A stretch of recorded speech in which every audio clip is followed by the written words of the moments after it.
tháng ngày dầm mưa dày nắng bao dân năm thăng trầm trong cuộc đời hôm nay trên nương đồi cao của núi rừng Tây Nguyên, Tây Nguyên, Tây Nguyên,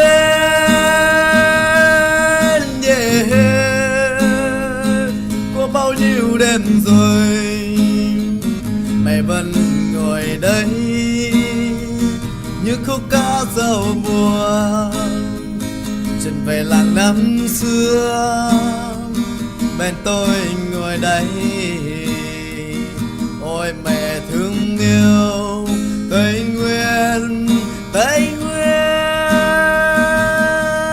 yeah.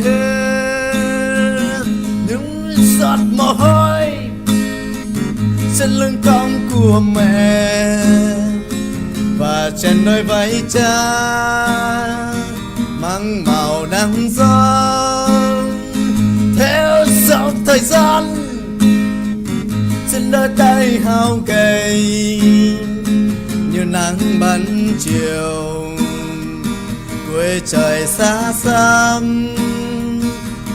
Tôi yêu cha như yêu núi rừng, tôi yêu mẹ như yêu dòng sông. Tôi yêu cha như yêu núi rừng, tôi yêu mẹ như yêu dòng sông.